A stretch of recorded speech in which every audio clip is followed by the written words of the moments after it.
Hi, everyone. This is Jason Barrick of Wall Street for Main Street. Welcome back to another Wall Street for Main Street podcast interview. Today's special guest is a returning guest. I've been following him on Twitter for years. I also interviewed him for the first time a couple months ago. His work is excellent. He is a top-down macro analyst, investor, and trader, and he posts about the stock market and the economy over at TraderAid and MacroVisor. Mayhem, thank you for joining me again. Jason, thanks for having me. It's a pleasure to be on. I love your show. Thanks. I'm so glad to hear that. I mean, I've put in so many hours over the years just learning and improving. Absolutely. And it pays off. You've got some great guests coming on. So, Mayhem, we're recording this interview on Tuesday, October 10th, 2023. The dollar index has rallied substantially the last couple of weeks. It's at 105.77. It's put a lot of pressure on dollar-denominated debt outside of the United States, on US Treasury bonds. I actually want to get your thoughts on the US Treasury bond market because our friend Tavi Costa, who posts these excellent macro charts, he just posted this great divergence chart between the NASDAQ and US Treasury bonds. Do you think both things can be true, where the NASDAQ rallies and US Treasury bonds are showing a lot of weakness? I don't. And I love that chart. It's one I started sharing about 2.5 years ago because I saw that this was a really positive correlation in this environment of both increasing liquidity and then last year in an environment of decreasing liquidity, the performance of comparative duration instruments like the NASDAQ and longer duration US, treasuries like the 10s and 30s really had a pretty strong correlation with the NASDAQ until really this year, and particularly after that banking crisis was ameliorated by the Bank Term Funding Program. And we saw this broadening divergence, these jaws widening and widening. But you think about it, what's a NASDAQ stock but a very long duration asset? And that's similar to what a 10 or a 30-year treasury is. And so they should have some degree of correlation. NASDAQ stocks tend to be more interest rate sensitive as well, particularly when you look at the other 90 components of the NASDAQ 100. You have more companies in there that are going to be more sensitive to interest rates than maybe the top 10 that are cash flow positive and have a lot of cash parked in bills, so they're benefiting from rising rates. So looking at it, I would say there's many different divergences like this that are happening. Another one is actually gold and bonds. Gold has outperformed some of its relative strength, some of its geopolitical angst. Some of it could be a similar situation where maybe we do see a correction with the way real rates have risen.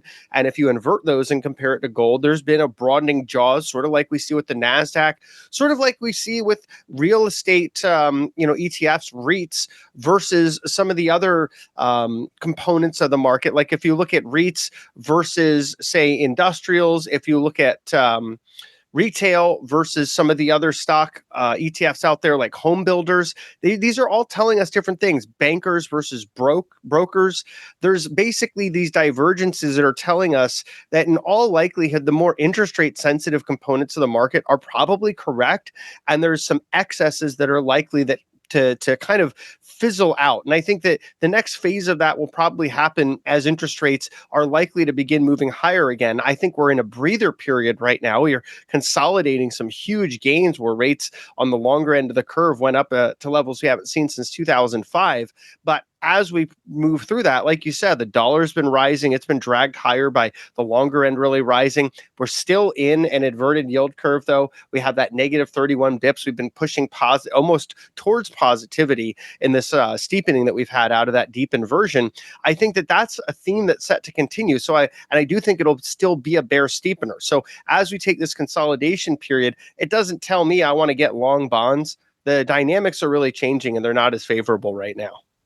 Yeah, there's a lot of deflationists. Wall Street hedge fund managers are ones that retired, and bond fund managers that have been calling for a treasury bond market rally and TLT for the last 12 months. They've been wrong. I mean, I'm friends with a lot of them. I think their arguments are very smart, but the market behavior has just been opposite. Do you think this has to do then with the amount of reckless DC spending that the US Treasury is issuing way more treasuries than there's demand for?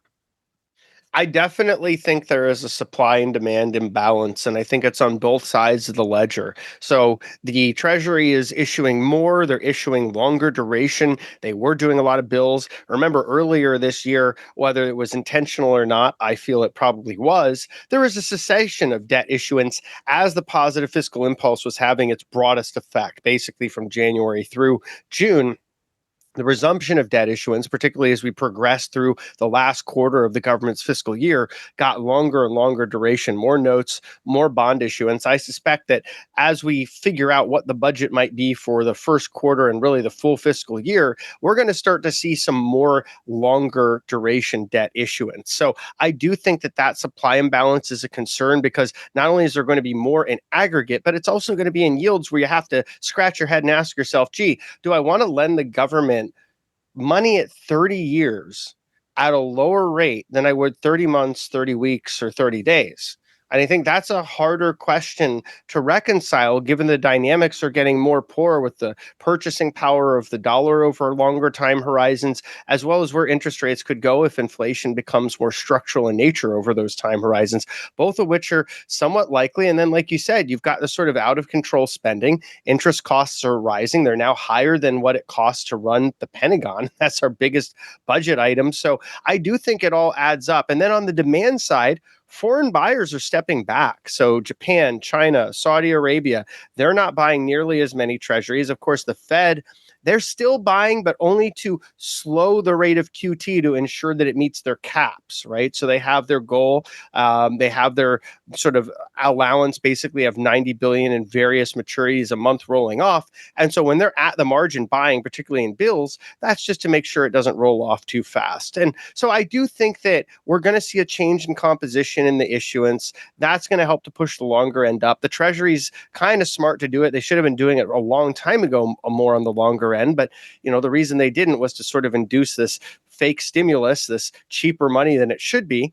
But now that they have the opportunity to borrow lower at the 10s, 20s, and 30s before they continue to march up in sort of natural forces of the yield curve steepening back into positivity, I think they will. I think they'll be part of that steepening process. So that suggests to me that rates still have some room to move higher from maybe 5s all the way up through 30s, with the 10s, 20s, and 30s really leading the way.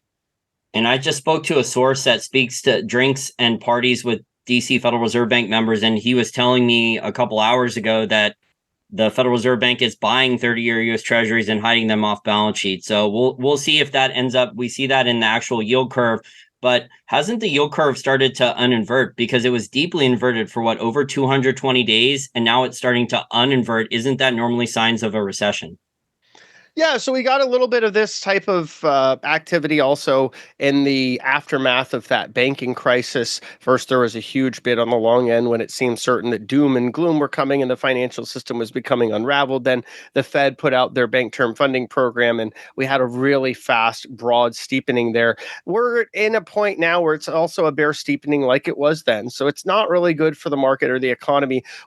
When I look at this and sort of backtest this over time, what really concerns me, if we're looking towards the potential of a recession, is when it steepens into positivity somewhat meaningfully, 20, 30 bips staying up there, continuing to build, that has been an indicator the recession is pretty imminent. So I'd say right now, it's sort of like we're coming up to the caution sign. If we steepen 20, 30 bips into positivity, I think that's going to be much more of a warning sign that it's more imminent. We have a lot more leading indicators to look at that also have been in negative territory for about 13, 14 months. That's another area that tends to be a predictor of potential recessionary environments. And I think that it's going to be kind of like a rolling recessionary environment. We've seen manufacturing hit first. Not all the areas of the economy are falling at the same time. I think what we're really looking for, if there's going to be a broader downturn, is a three-step scenario. The first would be a slowdown in services into contraction, multi-month contraction leading to unemployment, jobless claims coming in at 300K plus per week, and then seeing that non-farm payroll starting to slip into negativity and unemployment pushing meaningfully above 4%. I think if we see that chain of events, recession's imminent. And so right now it's this sort of structural inelasticity theme, but it's applied towards the labor market. And it's not that we don't have enough people, because we do. We have plenty of people. You and I both know it's all these 55 and ups that kind of stepped out of the way during COVID and didn't come back because asset inflation allowed them to sort of retire and sit on their hands. Some of them are starting to come back in a trickle, but it's not enough to ameliorate the 1.5 jobs available for every unemployed person seeking work. And also during the pandemic, you had a lot of younger adults that were that had started gambling on stocks and crypto and altcoins and stock options and the meme stocks. I don't think they're going to be making as easy trading profits going forward, but we'll see. Yeah, I mean, we've certainly see a change in the financial community on social media and Twitter in particular. And I know it's also gone through this acquisition. So that's changed, shall we say, the platform a little bit. But I do think that there is less participation during the day. I think there's more people that have gone back to work. I do think that a lot of accounts got hit very hard last year. And also people are not really having a great year this year. If you're not in like the top 7 stocks, the other 493 are basically flat on the year in the S&P. So I want to ask you, because you said that you expect interest rates to go up. Do you think that the Fed is going to keep raising interest rates, or do you think that rates are going to go up on their own, maybe because of DC spending? Foreigners don't want to buy as many US Treasuries, and in their supply demand imbalance of US Treasuries. Why do you think then that rates are going to continue higher? Sure, I think that's a great question. I'm going to say that it's potential we get a little of column A and column B. That is to say, if the Fed raises rates, they're moving more on the front end, right? Their impacts really have more from the 4-week all the way to like the 3-year maturity. So I think if they push on the front end, we'll see a re-rating of that higher. I would say that it's likely we get 1 or 2 more hikes before this is all over, unless inflation really starts to fall faster than people are projecting. On the other side of it, on the long end of the curve, I do expect that rates are going to steepen further than the Fed is going to hike. So the Fed might do 25, 50 bips. I think on the long end, we could see 75, 100 bips, no problem on the 10s, 20s, and 30s. Maybe on the 5s, we see closer to like 50 bips. But I do think that we're in for a whole curve steepening led by the long end, that sort of bear steepening environment. And I think to your question, the Fed may hike a little unless rates really start to zoom on their own. But I think that we don't see a hike in November. I think it's more likely we see a hike in December and then maybe one more in the first quarter of 2024. And going into, this week, it's really the inflation theme week, right? So we're going to get CPI data on Thursday. We're going to get PPI on Wednesday. It's actually the opposite order. It's usually the other way around with CPI first. I think if there's any strong outliers there, particularly in CPI on the core, that it comes in materially hotter than expected. Maybe we see those expectations shift, but right now November seems certain, based on Fed funds futures and really just the data as it's come in, that will be one that they sit on their hands, and maybe December is more of a live meeting. As we get into 2024, I realize it's an election year, but that hasn't precluded the Fed from acting during times of inflation. So if the data continues to come in more than they want to see in terms of prices rising, I think that could still give them cause for one more hike. And Jamie Dimon even came out the other day and said, don't be too surprised if the Fed has to hike above 6%. Yeah, I mean, he's been predicting 7% for a while, but in that scenario, I mean, there's going to be a lot of regional banks that fail. They're going to have enormous losses on older US Treasury bonds, commercial real estate. A lot of the regional banks are still dealing with immense problems. I honestly Absolutely. think one of the major things that a lot of people aren't aware of is how much of the global banking system, so these are banks outside the United States, buy US Treasuries, especially the 10-year US Treasury. And the older 10-year US Treasuries have absolutely enormous losses at the current rates, especially if the Fed continues to hike. So I think there's going to be immense problems if interest rates stay at these levels or go higher for a lot of these older Treasury bonds that banks outside the United States and also regional banks are sitting on. So I think Jamie Dimon, if rates do go to 7%, I think he's going to get another sweetheart deal similar to what First Republic Bank, where the US Treasury and the Federal Reserve Bank and the FDIC and the US taxpayer subsidize all the good assets for JP Morgan to buy. The rest of the banks, I think, are going to looking at a lot of problems, especially ones outside the United States that own a lot of older Treasury bonds. Yeah, I mean, we have unrealized losses back on the rise. Projections are that during the third quarter, they started to really build up. And we saw that continuation of downtrend in treasuries that we've had for about 2.5 years. I mean, there's been no reason from a momentum perspective to get out of the way of a runaway freight train. This has been the worst bond bear market ever. And if this year closes with a loss, it'll be the first time that there's been a 3 sequential year loss in bonds ever. So I think it all is pretty significant. I would agree that it would put more pressure on regional regionals. We're also the most overbanked country in the world. We have over 4,000 banks in this country, and the majority of those are these regional and community banks. And so to see maybe a not a wipeout event, but a bit of a survival of the fittest type of outcome wouldn't be the worst thing. We know the fire economy, finance, insurance, real estate has become well too big. We're in an environment where there'll be a lot less credit issuance at a higher cost of capital, probably for the foreseeable future, 5-10 years, not unreasonable. So this is something that's either going to happen in slow motion over time, or it may happen kind of all at once. But I do think that it is likely that the Fed's going to do what it usually does, and that is that it hikes until it breaks something, and then eventually it comes to the rescue for the same crisis it created. It creates the bubble it later has to respond to. It pops that, and then it creates the next crisis it has to respond to. The Fed's real dual mandate being this idea of, it creates bubbles and then it destroys bubbles rather than maximum employment and price stability. Now, Jamie's target of 7%, I agree. That's likely aggressive. I'm not so sure we see that. 6%, that could be in the cards. On the longer end, I think things could go a bit higher. The 10-year Treasury, it's a great point you made. There's over $100 trillion of global debt that keys off that rate as well. So it's a very important benchmark. And there's huge, enormous unrealized losses globally on that and all these different instruments linked to it, including mortgage-backed securities, quite frankly. And then they've got the Austrian 100-year bond maturing in 2117. It has a loss of 75%. It's trading like distressed debt at this point. So across the board, there is a pretty seismic change. This is actually the fastest rise in median 10-year global interest rates in history. So is something going to break? Yeah, I think it will. I think at some point it will. I think the Fed has kind of foamed the runway with the bank term funding program. So you mentioned the banks that have exposure to some of this U.S. sovereign duration.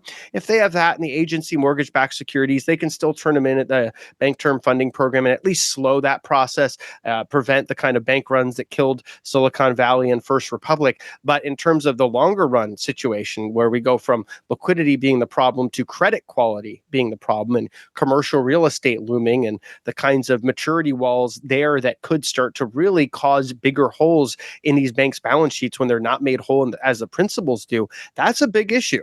And I think that could be part of what kind of sets into motion that chain of events that causes a material tightening in credit and some problems within that industry that haven't really fully, we haven't worked our way through it. Let's say what they did earlier this year helped to slow the burn, but it's still happening underneath the surface, and it could certainly reaccelerate again with any meaningful catalyst. I think I'm more worried at this point about foreign banks. So banks in like Canada, Australia, Japan, China, Europe, emerging markets, ones that had a lot of these US Treasuries, and then with the dollar rallying. So that only makes their dollar denominated debt burdens more onerous. The Fed either raising interest rates more or the yield curve going up on its own, and then those older Treasury bonds are underwater. That only makes it more onerous for these foreign banks. So I don't know if the Fed is already aware of this, or if the Fed's planning on some type of currency swap line for foreign central banks that are not included in the G7. But it looks like the Fed may end up breaking a lot of banks outside the United States. I would say at least half of the foreign. I was having a conversation with a business owner in Canada who speaks to Canadian bankers. They're telling me how bad the Canadian economy is with home equity loans, credit card debt. Home prices are starting to fall. I mean, it sounds like their banks are in the worst shape of really in many decades. You could say that about a lot of countries. So, I mean, the Fed has already put the liquidity programs in place for U.S. banks. It sounds like the other banks outside the United States are in a lot of bad problems based on what the Fed has done the last 12 to 18 months. So with the Forex swap lines, they did actually broaden those. They've been open, but they broadened those significantly when we had the Silicon Valley bank crisis. That was part of their response. And so those are a little bit more liquid. There won't be any dollar funding issues, at least for major currency cross pairs. But in terms of foreign banks having problems with the basically any debt that's either the 10-year maturities or broader, or like basically longer tenors, or anything that's keying off of the 10-year rate. And there's about $100 trillion of debt that's dollar denominated and non-dollar denominated that keys off the 10-year rate as well. Yes, there's going to be a lot of pain. There's really no way around that. But I think that we're also on the other side. The problem is that because central banks only have one tool, and it's destroying demand, and they're fighting policymakers who are sitting there engaging in policy that creates more demand, they don't have any choice. They know full well there's going to be creative destruction. But remember what they said. They've said, and concluding and especially Powell, they feel it's easier to fix this when something breaks to the downside than to fix it if inflation becomes more embedded. And I think they're just going to keep kind of fumbling down that path until they break something. Well, if the dollar index keeps rising and the dollar strengthens against other fiat currencies, I think they're definitely going to break something. I think that a dollar rally like this, if it keeps going up to 110, 112, 114, 120, it's a global margin call on all that dollar denominated debt and all the other stuff that you were talking about. 100%, you're right. And here's the other interesting thing is when you look at the positive correlation between the 10-year rate and the US dollar, it actually suggests that the dollar should be quite a bit higher here.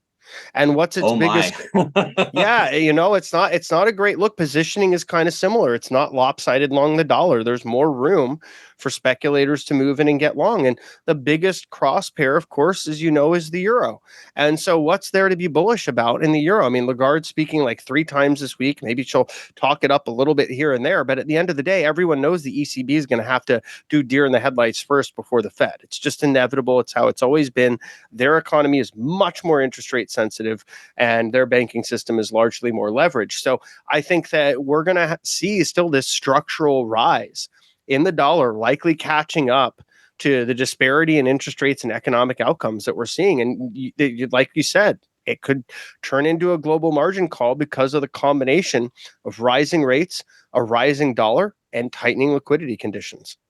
So do you think then that a mini dollar milkshake is happening? But normally in a mini dollar milkshake, doesn't a lot of the funds, the capital, doesn't it normally go into US Treasuries? But it seems to be going into the NASDAQ instead, and not the normal things that are defensive plays like utility stocks, treasury bonds, gold, consumer staples, dividend stocks. We had a spike recently in defense stocks, but that was geopolitical related though. So we had the biggest volume flowing into XLU, the utility ETF, since the COVID crash within the last week or so. So there is some evidence that's happening. On the other side of it, what's really crazy about treasuries is that there is no cessation of flows.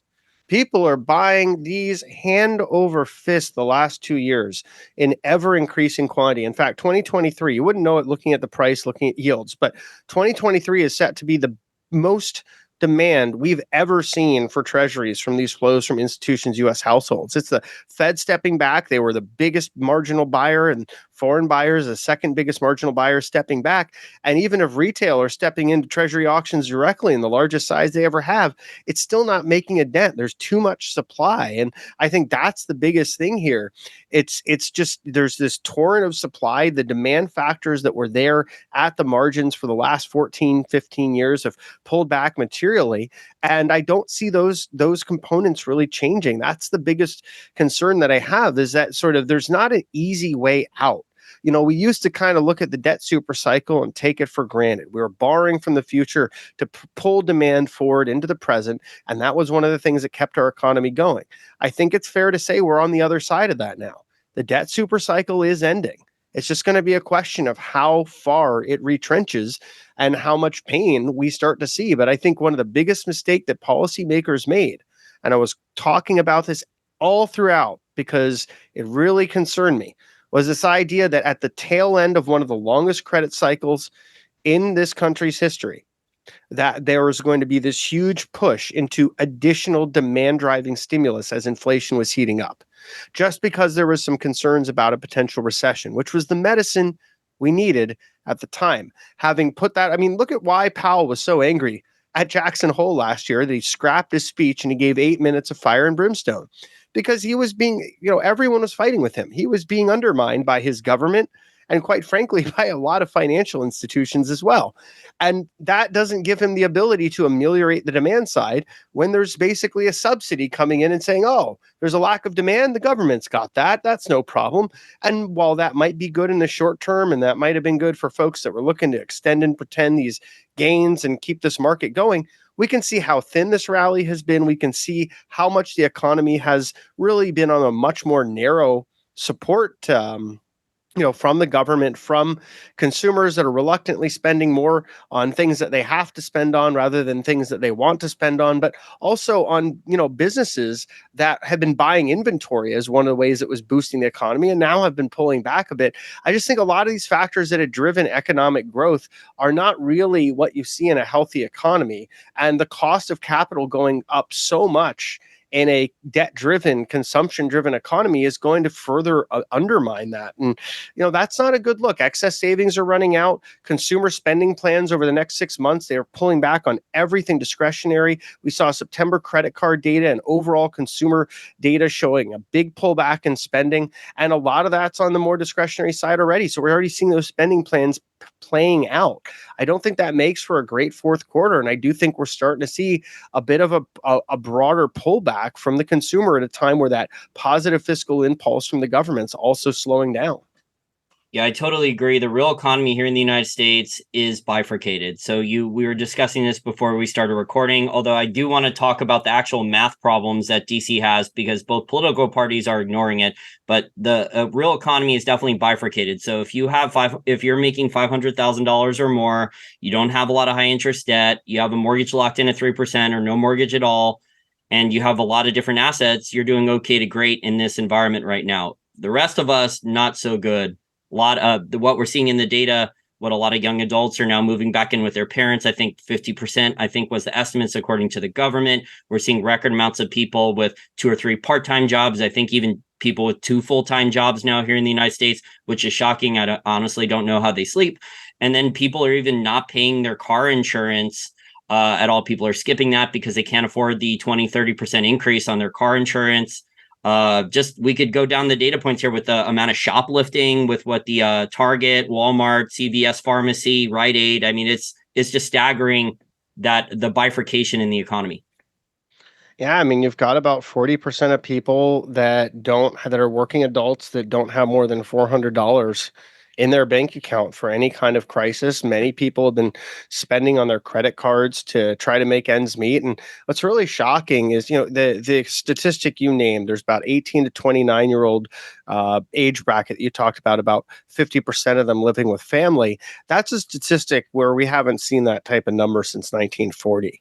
And that was as we were coming out of the Great Depression. And then you look at the other side of it on the older age spectrum. I think it's about 70 and up. You have the highest rate of homelessness that we've had there since the Depression on account of rising costs, particularly in housing and medical costs, where on the medical cost side, about 66% of personal bankruptcies are directly caused by medical costs and 80% directly and indirectly if you combine the two. It's a real problem when you already had medical costs rising at 3 times the rate of inflation, and then inflation accelerates. A lot of people are priced out from, the basics. So they have to make hard choices. Am I going to eat?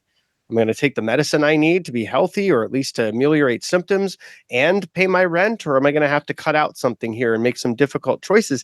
These are the kinds of things that the bottom 50% of income earners are facing much more regularly. And it's this K-shaped recovery that you're talking about, where you've got folks that have made a lot of money, they got assets, they're producing income.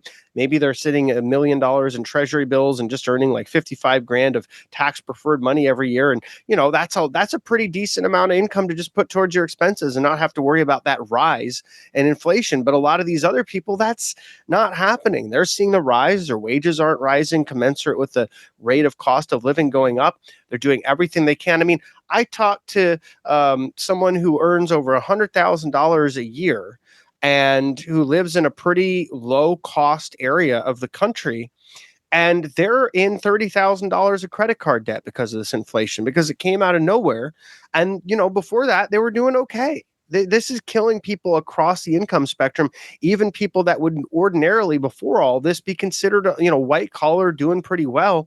It's really causing a lot of pain in this economy that's not fully being appreciated or accounted for. And I think when we look at how much the top 20% are doing well and spending and kind of pulling up some of these consumption numbers, if we drill down into the data, there are a lot of folks that really never recovered from COVID, and now they're getting slapped the other way with this huge wave of not only inflation, but also prices that are staying sticky, right? A big misconception about slowing inflation or disinflation is some folks comport that with prices going down. but it's not, right? We both know that's just prices going up at a slower rate. It's deflation, the Well, big boogeyman that we haven't been allowed to have in about 70 years. That is where prices come down. Well, prices increasing at a slower rate. They call it disinflation. I would just call it lower levels of stagflation because it fits in with my stagflate tax lie thesis. You also have shrinkflation too. I mean, the quality, the portion size, the quality at the grocery store, restaurants, shopping at consumer staples is lower. Taxes are going up too. And I don't think I'm pretty enough to sign up for an OnlyFans account and start making thousands of dollars a month in additional income. But that's what we're seeing in the data. I think there was a 50% increase according to OnlyFans, which is reported in the last 12 months of new content creators signing up. So people are trying to supplement their income with some type of online or in-person sex work. Well, that's horrifying. I mean, I think that we are seeing a lot of the shrinkflation that you're talking about as well. I've seen it myself. I used to buy certain products and they'd come in and they'd be decent quality. And now a lot of stuff's falling apart earlier. It's just lower quality material is being used. And then in food, I'm seeing it too. There'll be smaller portion sizes at the same or higher prices. And I remember during the great financial crisis when they had that big run of inflation in like 2008, everything popped up and oil hit like 147 a barrel. There was the same sort of shorter burst of shrinkflation and product prices going up and kind of staying sticky. But this time is just a whole lot more insidious and it's across the board. And I think that this is hurting a lot of people because unfortunately they were already living paycheck to paycheck without any budgetary elasticity. And then a huge cost of living increase comes out of nowhere without wages going up. And they're not sitting pretty. And of course, now the Fed's actively saying they're fighting wages going up as a way to try to ameliorate inflation. But it's kind of the opposite of what will actually fix things, right? Because for the everyday person, their quality of life, they can't keep up. Well, the Fed can't fight wages. They can kill demand, right? So they can try to kill consumer demand with higher interest rates. They can try to bankrupt businesses or people. That's how they can kind of try to stop demand. They can't stop wages though, because look, we're starting to see wages. We're seeing the wage price spiral, at least in some industries, whether it's airline pilots, I think 40% increase for airline pilots, United Auto workers, fast food workers. I think in California, I think they're supposed to raise the labor cost for fast food workers up to 22 an hour in the next couple of years, something like that. And we have UPS workers scoring a huge pay raise. No, the Fed can't directly affect wages, but what they're talking about is the long and variable impacts of their policy, working their secondary and tertiary effects in business activity. And so if the cost of capital goes up enough and the economy slows, businesses are likely to not have a competitive labor market where they have to pay more. So they want to kind of ameliorate some of that slack by slowing job creation, getting more people off the sidelines if the artificial wealth bubble starts to deflate a little bit, and that ameliorates that 1.5 jobs available to every one unemployed person who's insured seeking work ratio. That's been such a big area that the Fed's been focusing on. So it's all about that. I mean, these lagged and variable impacts also are something that I know have been talked about a lot, but I think because we came out of an era where there's so much money creation, there was so much zero interest rate policy, and then in COVID, this sort of tsunami of liquidity from the fiscal and monetary side hitting everyone, the sort of helicopter money combined with,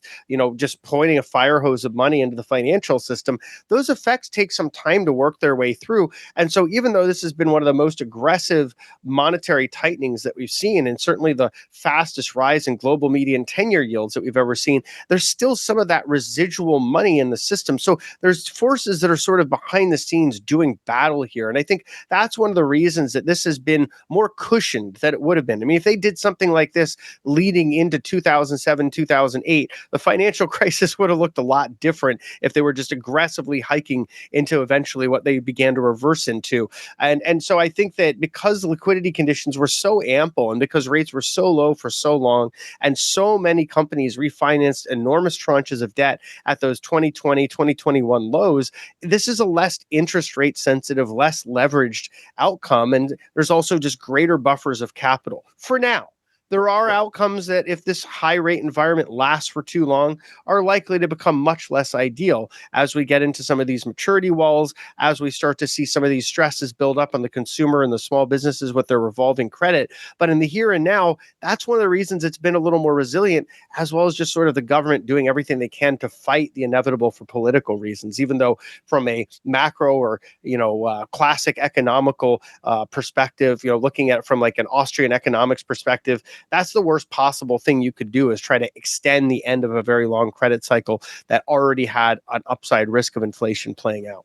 Well, I think you're talking mostly about the US companies and the US economy being more buffered, because I mean, at least with some of the data that you pointed out, there's an argument to be made that parts of the US economy are not in a recession yet. But it looks to me like a lot of the rest of the world outside the United States is already in a recession. There's a lot of data points and examples of this. But I think the lag effects over the next, I don't know, couple quarters, 2, 3, 4 quarters are going to start playing out. For 12 months, they didn't matter as much.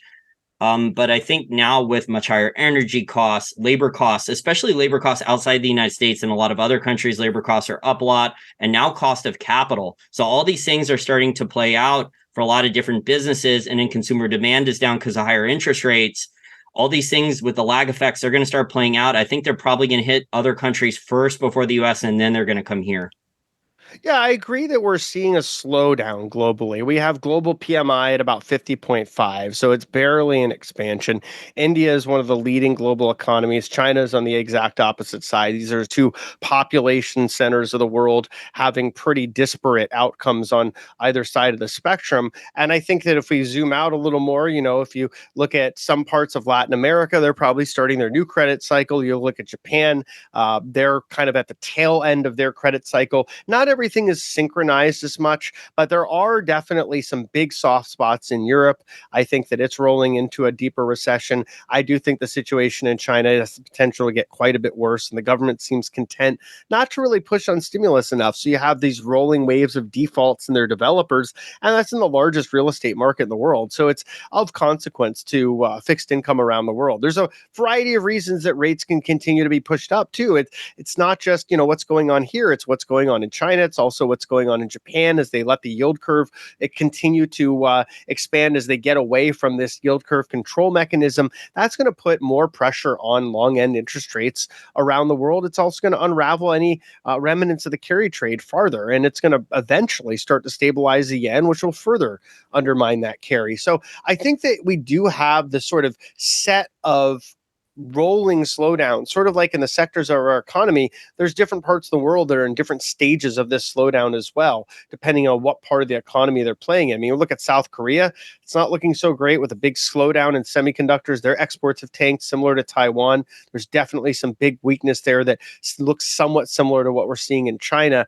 And I think that as Europe rolls over and the American consumer starts to slow and that broadens out, that's going to start to hurt some of these other economies that may have been trying to start their new credit cycle. So it really matters. Like, what happens in the US and Europe together?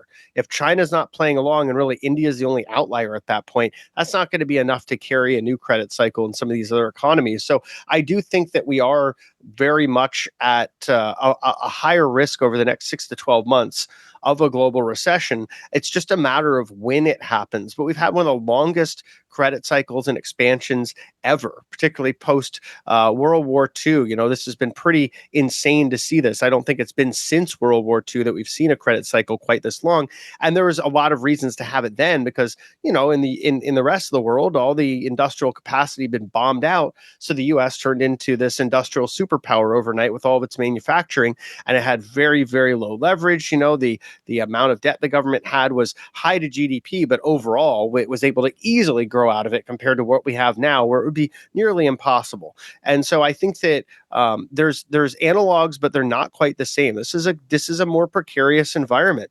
It's an environment that makes me very unenvious of anyone in any policy making capacity, because quite frankly, no matter what they do, they're going to break something. They have two bad choices. They either don't do enough and inflation becomes even more structural, or they do too much and we see a greater debt debacle. There's already been too much intervention and too much debt to get to this point for decades now, especially from the U.S. government and the Federal Reserve Bank. So they didn't let a lot of the largesse, the asset prices, the credit bubble, they didn't let these things burst and then actual bankruptcies and the market repair itself for decades. So now here we are, and we're over 300 trillion global debt. The numbers out of DC, because I wanted to talk about this and I forgot to mention this a few minutes ago, they're absolutely staggering, the math problem. And guess what? Both political parties in DC here, in the White House, in House of Representatives, in the Senate, they don't care. So in just the last 3 months, $1 trillion was added to the national debt. It's estimated that if interest rates stay at these levels or go higher, we're looking at potentially over $1 trillion per year in interest payments on the national debt. I've seen estimates by the end of next year. So by the end of 2024, we could be at $1.3 trillion just in interest payments on the national debt. And then the other part of this, which is the supply demand that you mentioned for US Treasury debt, because of DC spending and not enough buyers, not enough demand for US Treasury debt, 7.6 trillion of US Treasury debt has to be rolled over or refinanced in the next 12 months approximately. Those numbers are staggering. They are, and we're in a totally different environment now. We're in the post QE world where the Fed's drawing down its balance sheet, and so there's less interest that the Fed's paying back to the Treasury. What that means is not only are interest rates rising on all the refinancing and new issuance, but there's also less of a discount because the composition of Treasury issuance is less and less with the Fed, where the Treasury basically has a zero APR credit card. So there's different mechanisms that are pushing up the cost of that debt across the board, not to mention the fact that, obviously as the cost of financing the debt goes up and interest goes up, you're going to have that be part of deficit spend, and the government's not likely to cut budget elsewhere. So that kind of becomes a bit of a feedback loop. And then that can add to pushing rates up. It can also put pressure on ratings agencies to reconsider the creditworthiness of the US moving forward, especially because DC has become a bit of a clown show. And I think that it's very likely that we have another government shutdown. I don't think there's any real consensus. I don't think anyone's really too concerned about passing a budget. It seems more that there's just warring factions and it's become very tribal and unfortunate, but that's where we are now. And, a government shutdown is not going to do anything that people hope because most of the government stays open anyway. So it doesn't really ameliorate any of the excesses or any of the, the stupidity. It just causes other kinds of problems that can actually be more expensive to solve in the future.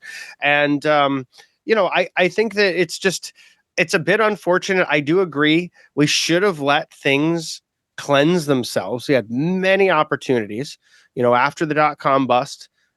We had opportunities to kind of let things fall where they were. We didn't. Instead, we kind of leveraged up again, got into this new credit cycle with low rates and all kinds of stimulus to kind of put things back on track, so to speak, trying to put Humpty Dumpty together again. And then we had the great financial crisis. And instead of really winding down these banks, taking them into receivership, shutting down the casino that was Wall Street as being a part of depository institutions, as Glass-Steagall had rightfully intended, instead of making sure that the risk was really ring fenced rather than bailing out all the bad actors and not holding any of them criminally accountable or civilly accountable at any scale. I mean, the biggest so-called bad guy they got back then was Bernie Madoff, and he was a bad actor, don't get me wrong, but it pales in comparison to the sort of catastrophic, insane levels of fraud that we're seeing from Wall Street and the repackaging of mortgage-backed securities into collateralized debt obligations. Ratings agencies were complicit. Tim Geithner said, don't prosecute them. This is ironic, undermine trust in the system. Preet Bharara, the U.S. attorney of Southern District of New York, said that he couldn't figure out, because their crimes were so complicated, what to charge them with in a country where every American could be committing 3 federal felonies a day because of the amount of prosecutorial latitude that these folks have. He couldn't figure out how to charge them. I don't buy it. And I think that we should have really let the chips fall where they may. It would have been painful, but it wasn't the end. And, people like to say, well, if we don't let the Fed do what it has to do, everything's going to fall apart. We're going to have a financial apocalypse. It's going to be a new depression, yada, yada, yada.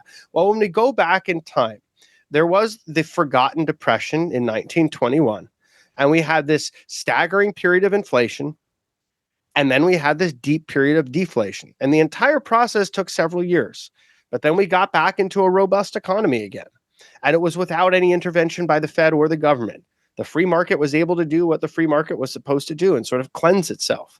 And so inflation didn't become structural. We didn't have all these bailouts. The bad actors, they basically went out of business. And I was thinking to myself, that's only a little over 100 years ago. And yet we've forgotten so many of the lessons from that.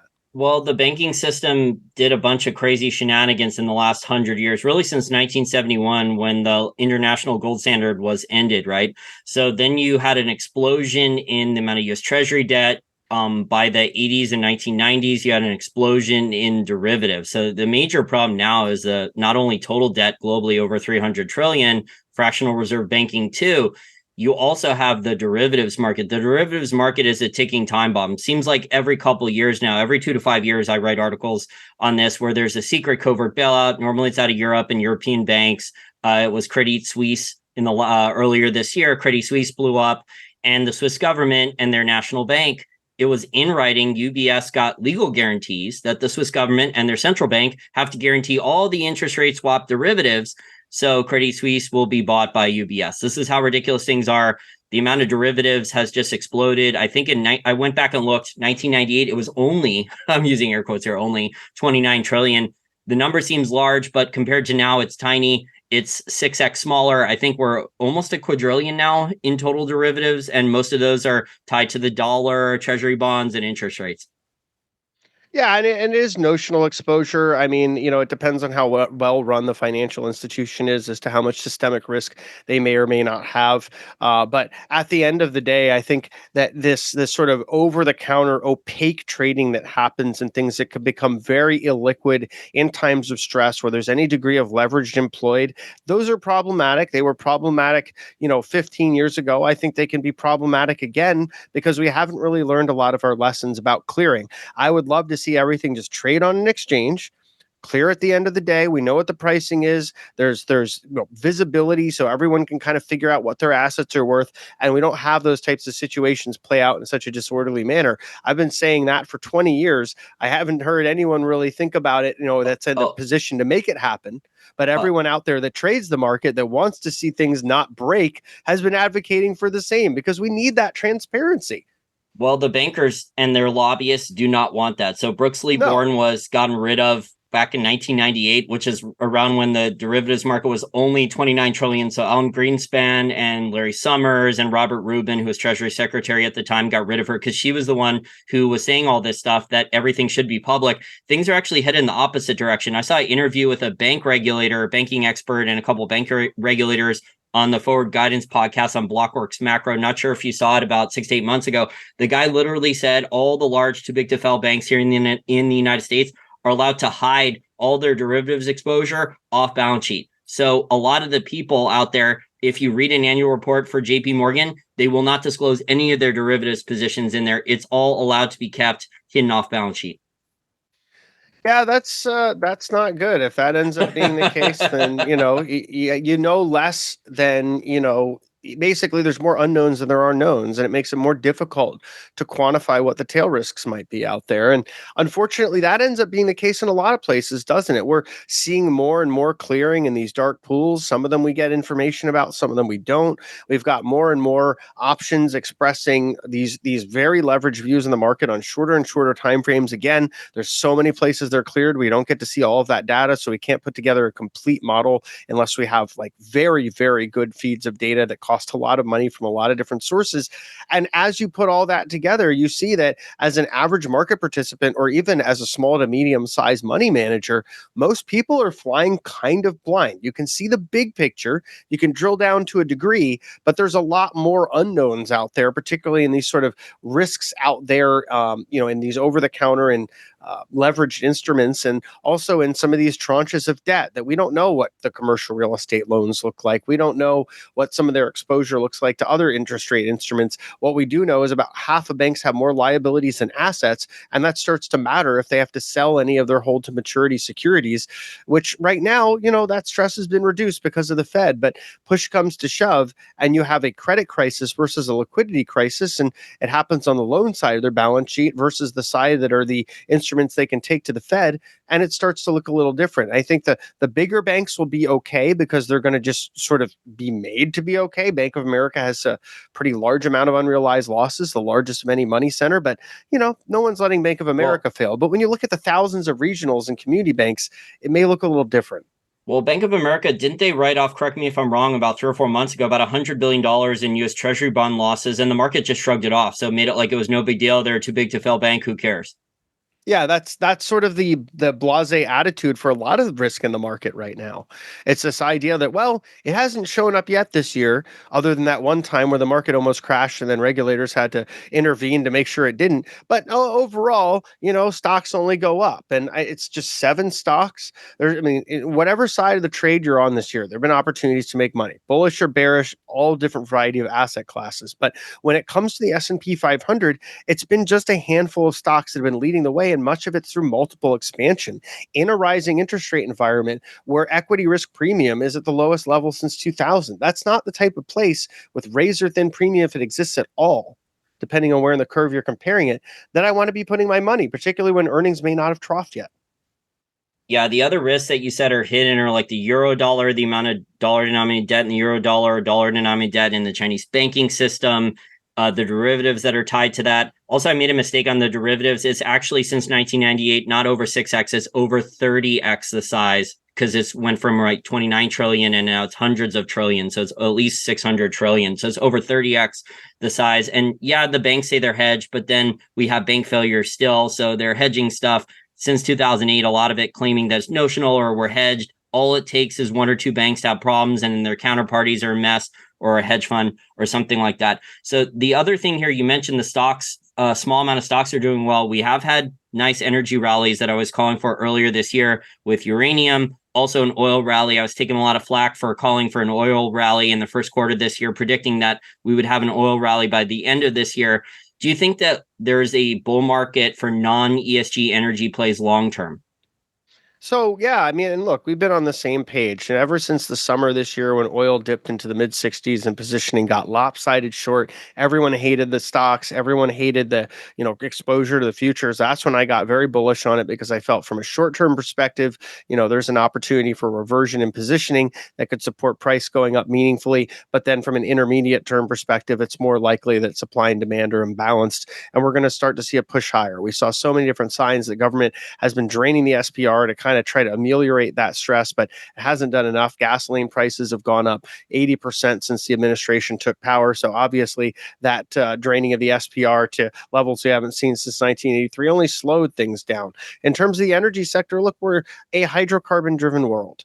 And whatever our perspective might be on energy and where we might want it to come from, the reality is that for the next 2-3 decades, for the foreseeable future, the majority of our power is going to be coming from crude oil and from natural gas, and in some parts of the world from coal. There can be some more nuclear, I agree, but we do need to figure out for the existing reactors and maybe not the cleaner stuff that can break it down and use it more to less and less levels of radioactivity. How do we dispose of the waste we already have and the waste that's going to be produced? And then for the solar and wind stuff, it's very hydrocarbon intensive as well. So if countries are content to build that, fine, let them build it. But a solar panel's made out of coal and quartz. You got to take that out of the earth with hydrocarbons, particularly diesel powered construction equipment, mining equipment. You've got to also refine them. You've got to put them up to, thousands of degrees of temperature to make that into something that's going to be the panel to collect that photonic energy with that really low efficiency where like 1/5 of the photons might turn into electrons before they even go into transmission, and then you lose even more of it through impedance as they run wire miles down to someone's house, or you have them on top of your roof, but you're still at best around 20%, and you have to invert that from DC to AC, and you lose some of that there as well. I think that at the end of the day, no matter what we do, it's going to rely on hydrocarbons. Energy is extremely underinvested. This whole idea of ESG, it's a great thought experiment for hopeful thinkers that don't want to look at reality. Look, at the end of the day, you have to have power from hydrocarbons for industrialized civilization. Diesel touches every part of our lives, just like gasoline. When we look at diesel, the ships are using it to move things across the ocean. You've got truckers and trains using it as well. It's used for farming equipment. I mean, you look around your house and just about everything was transported there by diesel at some point in the supply chain. A lot of the things are either made from oil or have some kind of oil coating or other application.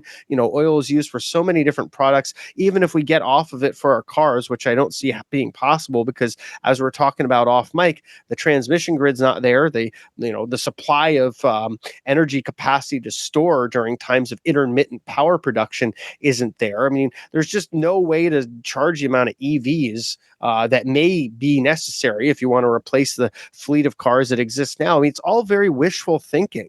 And I get where, if you ignore all the facts of how there's very limited amounts of copper and very limited amounts of all these different metals that are needed to make an electronic vehicle or to rebuild our grid or otherwise, that we're not going to be able to have enough energy to produce all the wind turbines and solar power equipment. Even if we could power the world from it, there's not enough minerals to do that without really stripping the Earth's life-sustaining ecology at a point that it hastens some of the scarcity of food and clean water that we're already dealing with. I mean, it's just a very difficult, kind of thought experiment to come away from with any level of critical thinking and say, you know what?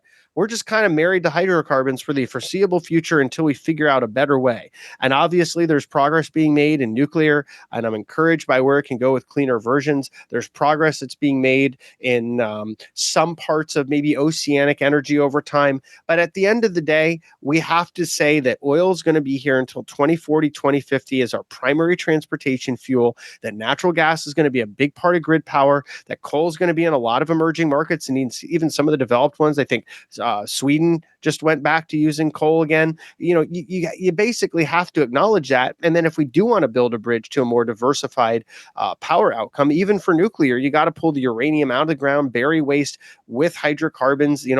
Everything is not just going to go to EVs in all these different areas around the world. And then even if a lot of stuff does go to EVs, one place it definitely won't is going to be places like mining or war or construction, where you can't just have electronic vehicles. You have to have just on-demand power, particularly in something as critical as the battlefield. And the Federation of American Scientists was asked by the DoD, how can we deal with a world where we're not using energy from oil? And the response was, well, the only thing we can come up with is modular nuclear reactors. And you think about that in the battlefield. I mean, obviously, they didn't have any good choices because no one's going to recommend that. That makes no sense at all. Like having a nuclear reactor in the battlefield. On what, a tank? On a tank Yeah, or a truck or something? Exactly. Like basically a mobile nuclear reactor to power equipment in the battlefield. It's just anything even approaching that is just beyond insane. They have it for submarines, and I think they're testing it on some large aircraft carriers. So they do have it for submarines for decades, and they're improving on the models for that. But we're nowhere near like tiny little modular nuclear reactors that can go in like the trunk of a car or in the engine hood. Yeah, and it could create some other issues that, a submarine or an aircraft carrier may be a little less vulnerable to, like, a tank where they can just be blown up and then suddenly you have nuclear debris around the battlefield. But I mean, just at the end of the day, it's telling us there's not a lot of alternatives. It's really going, and the Pentagon is the largest consumer of hydrocarbons in the world of any organization. So, if you see the military saying, well, we can't change, and there was some innovation, this was kind of funny, of turning coal into jet fuel. So I guess we've got that pathway if we need it.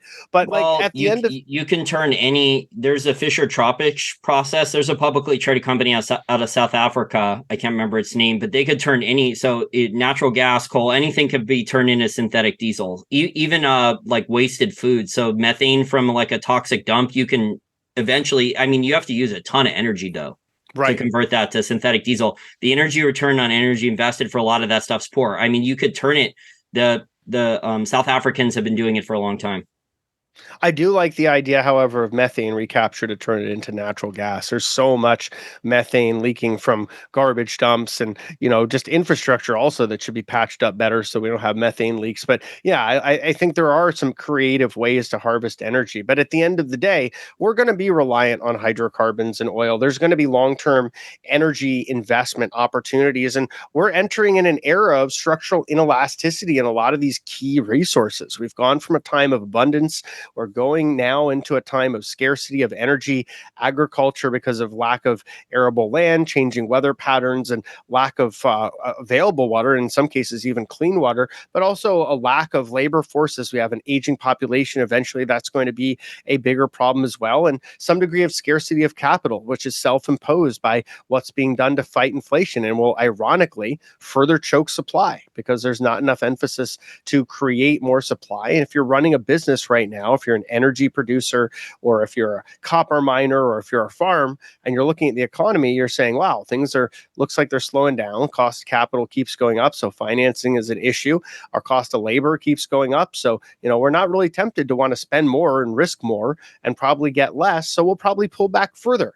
And specifically energy, because you asked about it, we've had decades of diminishing discoveries up to 2021, where it was the lowest amount of new discoveries in 75 years. We've had companies like Dutch Shell go out to the Antarctic. They've tried to be able to pull out oceanic crude. There's certainly plenty around there, but the ice shelves are too unstable, the currents are too unstable, so they don't even want to operate deep ocean rigs out there. And so we have the oil, but we don't have the will to get it. We have a totally disincentivized set of companies, because not only do you have the the sort of financial implications of right now, as we talked about, but you also have 10 plus years where they've been told by investors they just want an immediate return on capital, and where investors have been told about this ESG nonsense, where basically you're not supposed to talk to energy companies or even look at them, or God Yeah, forbid you give them mining. a Yeah, dollar of your mining's money. bad. Yeah, no mining, Yeah. no energy investments.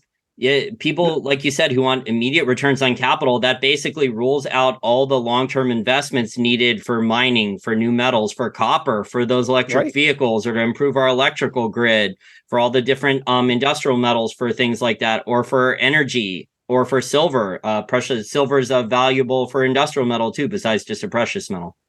And for solar too, silver is really important, just like copper. I mean, it's funny how this idea is, oh, we're not going to do any of this bad stuff anymore, except for all that so-called bad stuff is actually the same stuff we need to build this like Goldilocks future of all renewable energy and electronic vehicles, like you're saying. Like it's very hypocritical, and it's very, disadvantageous. And this ESG stuff has set back our hydrocarbon production. It could have been much more scaled to the point where we're not having to rely off governments run by despots that are setting the oil supply of the world such that they can ensure that they fulfill their budget more than worrying about anyone else. And I get it.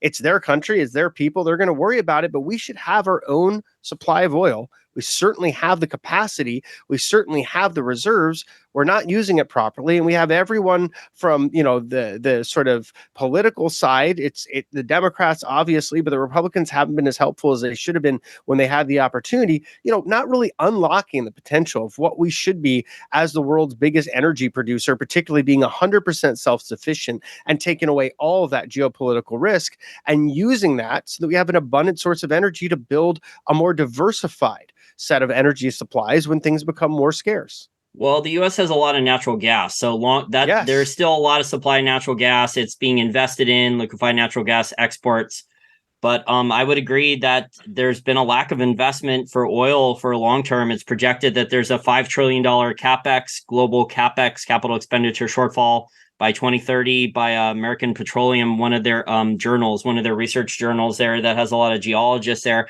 And when I look at the oil industry, I just see the end of cheap Permian Basin oil production. That was really the majority of oil production growth globally in the United States, outside the United States. It was almost the largest percentage was in the shale oil basin, in the Permian Basin, and that's starting to sputter out. So where's the oil production growth going to come from? And so I don't see a lot of cheap oil. The Saudis still have relatively cheap prices, but a lot of these other oil producers, the costs are up a lot, especially labor cost, cost of capital. All these costs are up a lot across the board the last 3, 4, 5, 7 years. Yeah, and I think that that's going to be what sets the stage for these opportunities in energy, because I think the price of oil is heading into the triple digits. I think that as we get through an economic slowdown into the next cycle, it's likely to stay there for some time. And as we get into 2025, look at JP Morgan and other estimates, and they're saying we're going to have a deficit of about 7.1 million barrels a day by 2030, and it's going to widen from 1.1 million in 2025 to 7.1 million in 2030. So that's a huge deficit that likely really further exacerbates that upside in energy pricing. And then it also depends on the composition of energy supply. We're talking about Saudi Arabia and Russia. Those are two countries that are, responsible for a lot of that sour crude, which is used for diesel production, where there is some scarcity right now. Last month in September, PPI showed diesel prices going up 41% for producers. That's a Yikes. pretty big deal. And that's something that could be set to continue because we have more demand coming in from other factors like heating oil. And that's, going to be competing for that same stock of crude at the same time that Saudi and Russia are pulling back, both indirectly by limiting how much crude they're exporting, but also directly by limiting how much diesel they're exporting. So last question before I let you go, and I'm really enjoying this discussion, but we've been over an hour, so I want to be efficient with my request of your time. Do you think people should be playing more defense here, less aggressive, maybe keep cash on the sidelines, short-term treasuries, maybe more liquid stuff like gold or Bitcoin or something like that, and wait for opportunities? Because it sounds like there's going to be opportunities if good energy plays or other quality companies go on sale when the Fed does start to break things in the next, I don't know, couple quarters. Yeah, so look, I think that playing defensive makes sense, particularly in the areas of the market that have run the hottest that haven't really grown into these valuations.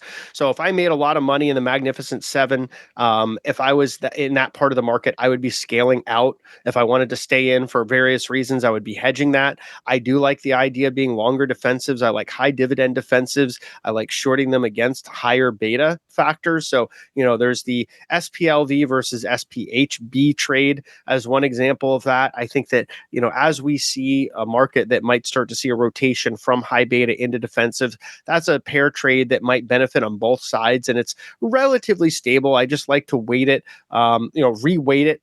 So I have the low vol in there at about 2-to-1 to the high beta.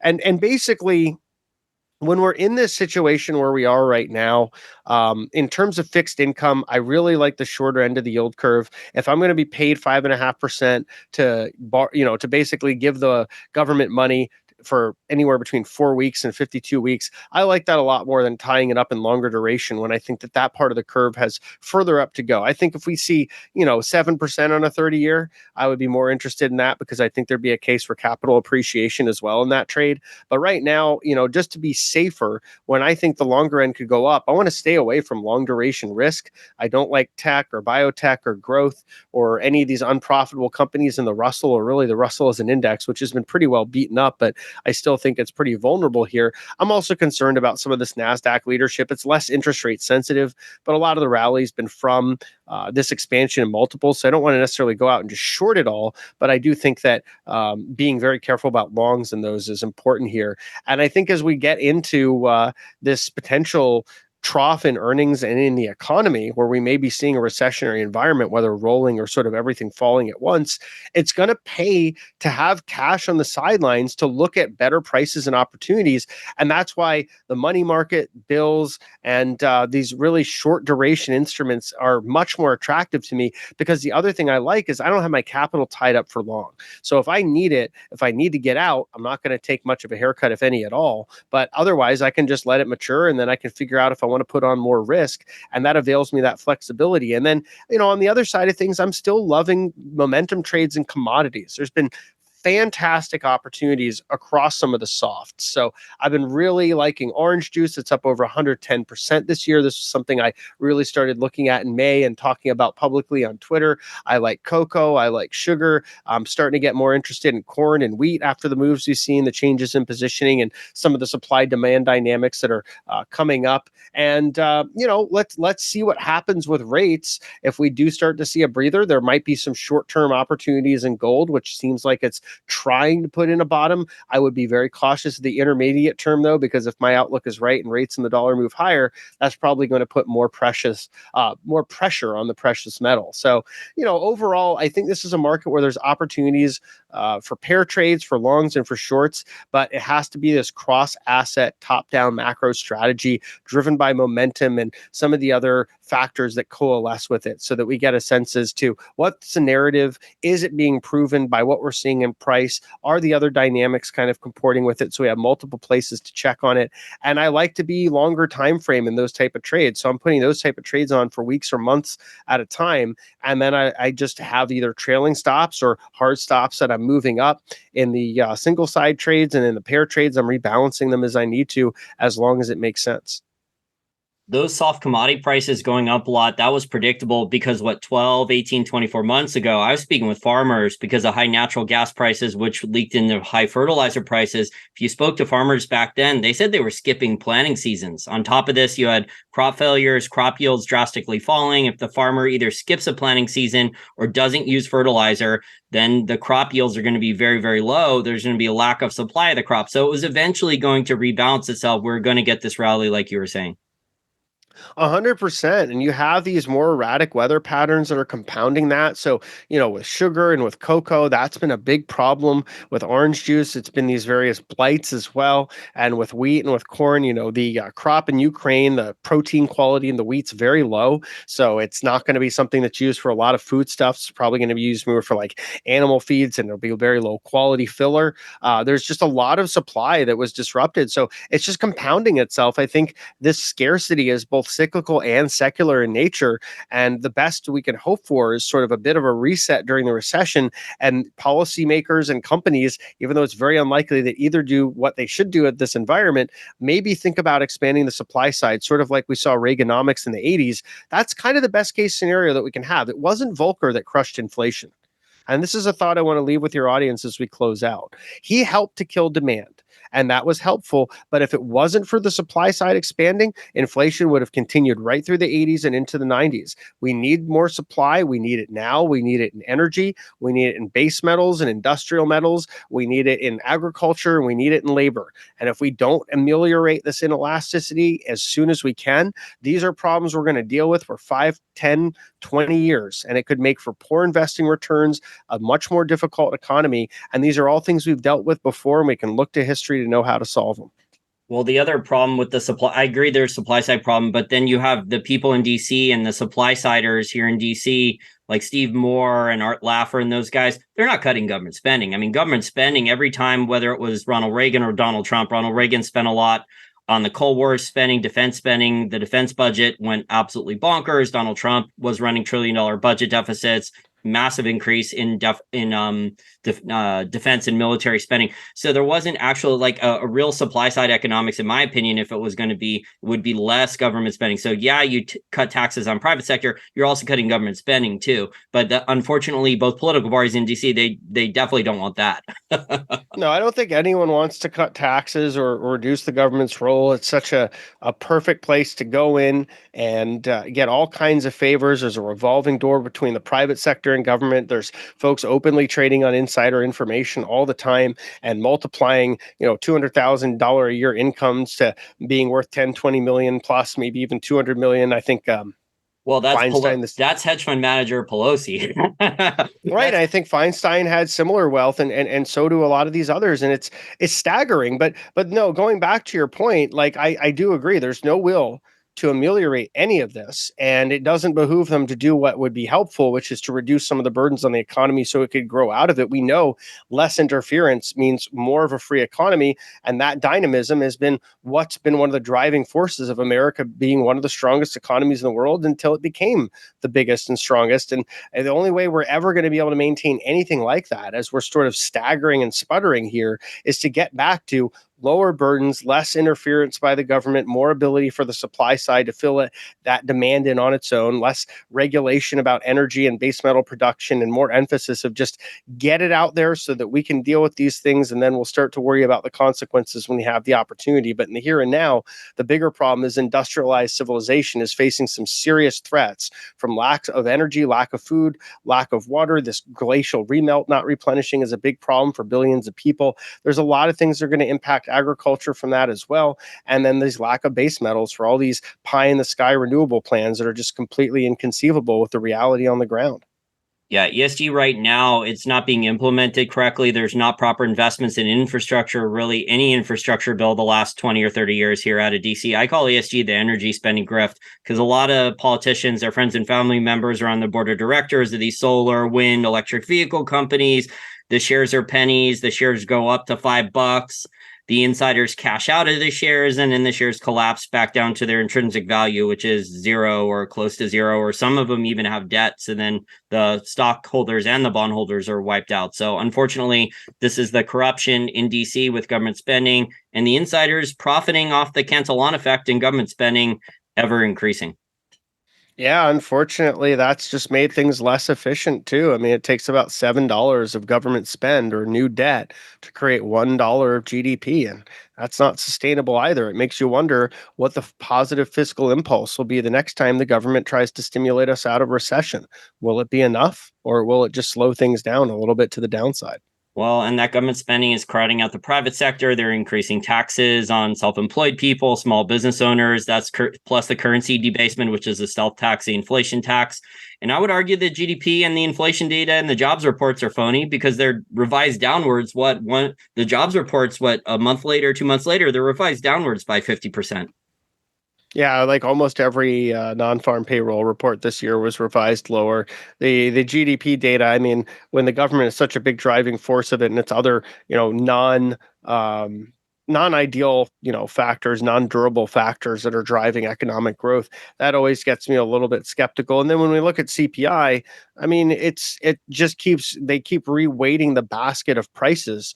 And it's such that now we're really discounting some of the bigger factors. And I just wonder about how accurate that survey data is, because CPI at the end of the day is just a survey of urban consumers. It's not anything that's scientifically collected. It's really just results that people are putting in based on what they are collecting on their receipts. And, there's going to be a lot of variance across that, depending on where you're shopping, what part of the country you live in, and then if that data is weighted correctly or not. And if anyone studied statistics, they know how hard it is to really get that data weighted properly. But if you keep reweighting the basket itself from the 1980s level, which would suggest CPI is still well above 5%, to where we are now, where it's around 3%, that also tells you something, that it's not really an honest measure of the cost of living, particularly when so many are so much more sensitive to price rises, that bottom 50% of income earners, which when we had a middle class in this country, and I do refer to it as past tense because it's an endangered species now, this type of rise of inflation wasn't lifestyle ending the way it's become now.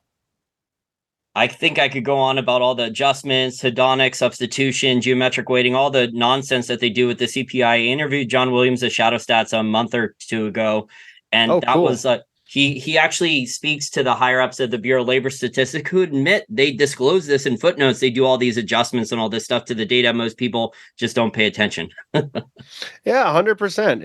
And that's a big issue because we all know it, we all see it. If you live in the United States or anywhere else, you're seeing your prices going up, you're seeing your cost of living increasing commensurate with that rate of inflation that's not talked about, that whisper number that's materially higher than what the headline is. And this is something that we all have to contend with, and why there's this skepticism about the data, which is well founded, as you said. So, Mayhem, I really enjoyed our discussion today. I think we can talk for a lot longer. I'm starting to get tired, though. Since we've been talking for over an hour, my brain's starting to get a little tired. I need to take a break. I want to thank you so much for your time today. Definitely plug Macrovisor and TraderAid. Thank you so much, Jason. Really appreciate the interview and inviting me on. It's always great to be on with you, and appreciate your kind words about my work. And I look forward to another opportunity to chat with you. And I'll put links to Macrovisor and TraderAid in the information in the description section, along with your Twitter account, which is very, very good with charts and graphs and good global macroeconomic data. We should definitely have you on every couple of months here for an update. Yeah, I would love that. And for folks that are interested with the kind of work that I'm doing, TraderAid is for the shorter time horizon traders. If you're looking at things from intraday all the way up to several weeks, or maybe 2 to 3 months, we look at a broad variety of asset classes: S&P, NASDAQ, gold, oil, metals. We look at individual stock sectors, and we look at different types of opportunities based on momentum, technicals, price action, options. It's a fun platform. We've got our own Discord server with our own unique tools, modeling how S&P options flow actually impacts price. We've got some tools that we've created there that don't exist elsewhere that are pretty neat to take a look at. But then also we've got a group of experts that navigate different parts of the market. And then we've also got a service called MacroVisor. MacroVisor is all about making macro actionable for people of all skill levels. So we look at broader trends that are happening in the economy, in intermarket dynamics, in bond markets, and otherwise, and we discern from what's happening as to where we think things are going over the intermediate to longer term. So we identify swing trades and investment opportunities that are macro thematic, cross asset class strategies for individuals and institutional investors alike. We also do consulting and that sort of bespoke research that helps companies as needed sort of farm out the analysis that they may need to do. I saw your business partner, I think last week on Fox Business. Yeah, she was actually last week was incredible because she was on Fox Business, Bloomberg, and then another international Bloomberg all in the same week. Oh, I was going to say, if she did that in the same day, that would be crazy. Yeah, she was invited to do Fox and Bloomberg on the same day, and she told Fox that it would be better to do it maybe a couple days later because she didn't want to have all that going on the same day. Because she takes those interviews very seriously, even if they're 5 minutes long. She puts her all into them, and it shows. She's got such a broad depth of market knowledge and financial knowledge. And for folks that don't know, Aisha has about 19 years of industry experience. She used to manage over $1 billion and was very well connected in real estate and in private investments and public investments. So she brings a wealth of knowledge to the platform that's invaluable. Yeah, I only do one of these interviews per day because otherwise I would be probably brain dead. Totally fair. It's totally fair. I mean, look, communication is it's one of the hardest things for AI to master because it's one of the most complicated things our brains do. And so when we do it, we're exhausting a lot of intellectual energy. So it makes 100% sense.